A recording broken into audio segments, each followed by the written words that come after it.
Tere, mina olen Triinu. Olen täna ärevuse ja depressiooni ekspert ja teadvuse avardamise teejuht ülitundlikele inimestele. Ja just neile, kes siis soovivad tegelikult sellest ärevusest ja depressioonist välja tulla ja soovivad avarduda armastusse, külluse teadvusesse, soovivad avada oma potentsiaali, soovivad tulla ühendusse oma tõelise olemusega. Täna ma tahan sulle jagada ühte teemat, mis oli minul väga suur, mis takistas mul elamas täispotentsiaali. Ehk siis see oli ülitundlikkus. Ülitundlikkuse varjatud sõnum on tegelikult madal eneseväärtus. Sa tunned, et sa ei ole piisav sellisena, nagu sa oled. Sa tunned, et sa ei ole väärtuslik sellisena, nagu sa oled.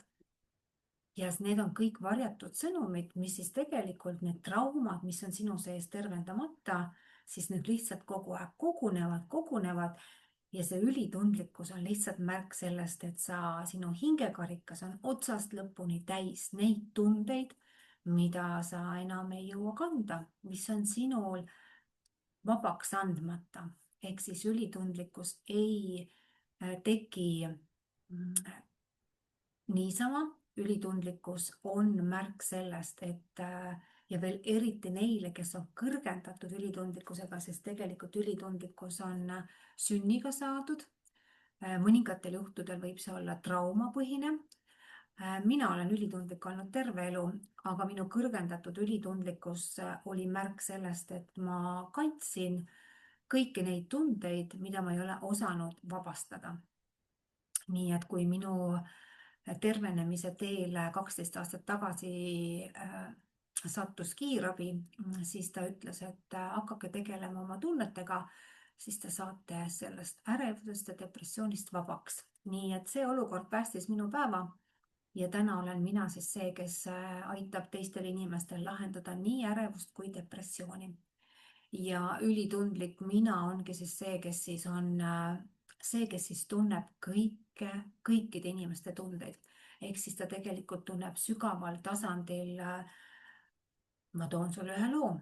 Ma läksin vanasti, kui ma käisin poes ja nägin mõnda tuttavat ja kui ma küsisin, kuidas tal läheb, siis ta ütles, et oi, väga hästi, aga minu hologramm juba logis tema energiasse ja kui ma tundsin seal sellist valu ja tahtsin nutma hakata, siis mõningatel kordadel mul täiesti pisarad jooksid, inimene säras, aga tegelikult see valu, mis oli alla surutud, tundsin mina väga hästi.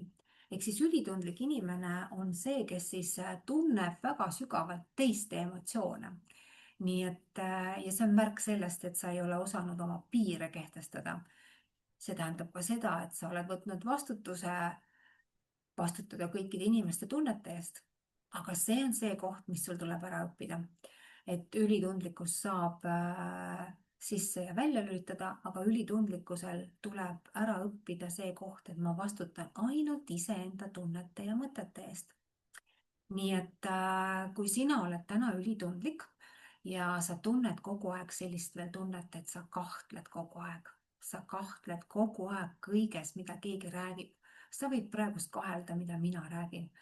Sest sa kahtled kogu aeg oma väärtuses, sa kahtled kogu aeg oma tunnetes, sa kahtled kõiges. See võtab ära väga palju eluenergiat.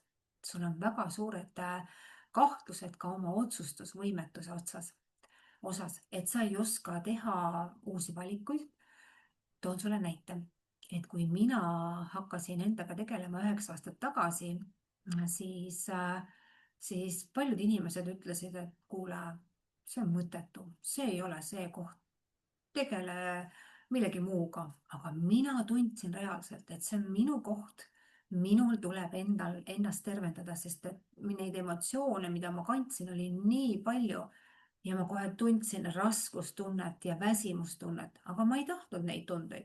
Ma tahtsin tunda elurõõmu, jõudu, väge, ma ei tahtnud olla seal väsinud voodis, nii et minu jaoks oli see täiesti õige tee, aga minu sees hakkas mängima kogu aeg see, et teised inimesed ütlesid, kas see on õige ja väga paljud inimesed ütlevad, et aga lollidelt tulebki raha ära võtta, et pane sinna ja.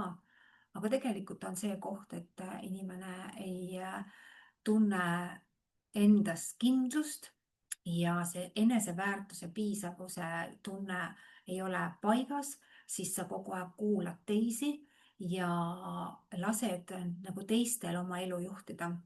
Õnneks ma sain selles osas nagu sabast kinni ja teadsin, et see on minu tee ja mina tulen sellest ärevusest ja depressioonist välja, sest ma olin nii pidevalt emoklient, et ma enam seda ei tahtnud. Ma soovisin tunda elust rõõmu, armastust ja olla sealt kannatusest vaba. Nii et täna ma seda olen ja tänu sellele saan ma sulle jagada, mida ma siis teinud olen. Ehk siis lahendus, ülitundlikkuse lahendus on see pool, et sa paned piirid paika, sa hakkad vabastama kõiki iseendas kinni hoitud ja vabastamata ja allasurutud tundeid ja kõiki neid pärandtundeid, mida sa oled endale kanda võtnud ja kõikide oma ema ja isa tundeid, mida sa oled samamoodi enda kanda võtnud, siis kõik need tuleb vabastada sinu energiast, et energia läheks liikuma ja sa saaksid tulla ära oma elusse, oma saatusesse. Nii et kui sina oled täna seal, siis tea, et selle ülitundlikkuse kõige suurem võti on vastutuse võtmine. Sa võtad vastutuse iseenda tunnete ja mõtete eest iseenda kätte ja samamoodi vastutad iseenda energia eest ainult sina ise, sest energia on sinu suurim väärtus. Nii et kui sa oled valmis nägema endas teist kohta, kui olla seal kannatuses, siis tea, et sinu sees on need uskumused, mis vajavad lihtsalt ümber tegemist. Sina oled tulnud siia maa peale särama, mitte kannatama. Aitäh!